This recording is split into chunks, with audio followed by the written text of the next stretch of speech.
It was pouring when I saw the old man shivering at the bus stop with no umbrella. I was already late, but I handed him mine and ran the last 6 blocks in the rain. I showed up soaked to the most important interview of my life. The receptionist gave me a towel and a strange smile. When I walked into the room, the man behind the desk was holding my umbrella. He had dried off, taken the early bus, and beaten me to his own office. He didn't ask me a single question about my resume. He just said, "You gave away your umbrella to a stranger in a storm. You're hired."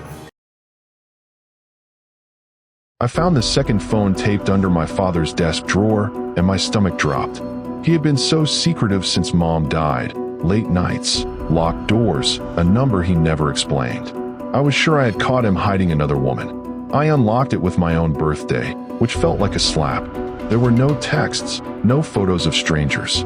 Just one folder, labeled with my mother's name, holding 91 saved voicemails. He had kept her old phone alive just to hear her say call me back one more time. I closed the drawer quietly. Some secrets don't need solving.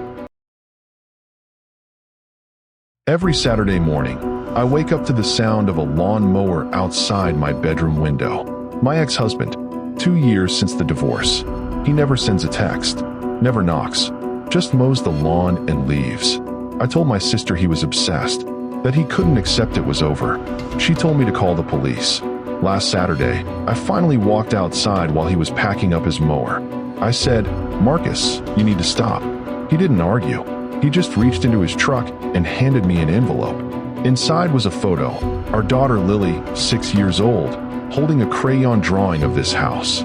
Green grass, a stick figure family. At the bottom she'd written, "Daddy, please keep the grass short for the bunnies." Marcus said Lily asked him to keep doing one thing after the split. One promise. He looked at the house and said, "I don't do it for you. I do it for her. And I'm sorry I never told you why." I stood there holding that drawing while he drove away. I had spent 2 years building a story about a man who couldn't let go. The truth was a father keeping a promise to a little girl who still believed grass and bunnies mattered in the place she called home. My little brother asked to borrow my only suit for a job interview. I almost said no, because I needed it for an interview of my own that same week. But he looked so nervous that I handed it over. What I didn't tell him was that we were applying to the same company, the same role. The day before my interview, the hiring manager called me. She said my application had moved straight to an offer. Confused, I asked why. She told me another candidate had withdrawn that morning and left a note that said, "Give it to my brother, he taught me how to tie this tie." He never told me he pulled out. He just folded the suit, left it on my bed, and went back to job hunting. After my grandmother passed, I was the one who cleaned out her tiny kitchen.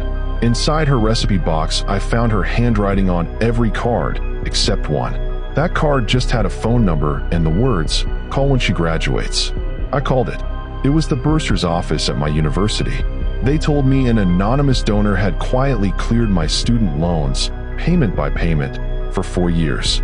The donations stopped the month she died. She never once mentioned it. She let me thank her for the cookies, never for the $20,000. I sat on her kitchen floor and cried into a recipe for banana bread. The man in the gray suit snapped his fingers at me like I was a dog. He said the steak was cold, sent it back twice, and told me people like me would never amount to anything. I apologized and refilled his water. He left no tip, just a napkin with the word pathetic written on it. 2 weeks later, I sat across from him in a glass conference room. My father's firm was deciding whether to save his company from bankruptcy. He didn't recognize me without the apron. I slid the napkin across the table. We passed on the deal that afternoon. Every morning the same old man boarded my train, and every morning I gave him my seat. We never spoke more than a nod. He smelled like peppermint and old paper. Then one Monday, he wasn't there. Not Tuesday either. On Friday, the conductor stopped at my row and handed me a worn envelope with my description on it. The girl who always stood. Inside was a key and a note in shaky handwriting. It said the old man had no family, that the seat I gave him was the only kindness in his day, and that his bookshop was now mine. I had given up a seat. He gave me a life. When I was 23, my landlord kept my entire deposit over a stain that was already there when I moved in. He laughed and said, "Sue me, kid."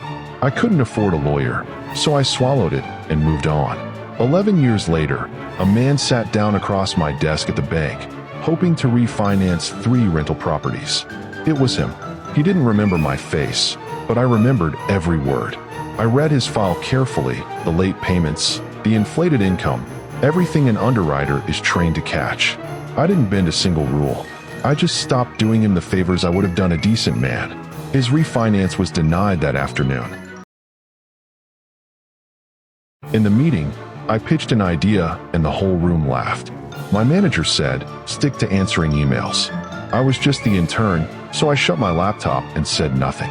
That weekend I built it anyway, a small app that did the one thing they swore no one wanted. I left the company quietly when my internship ended. 18 months later, my old manager emailed me.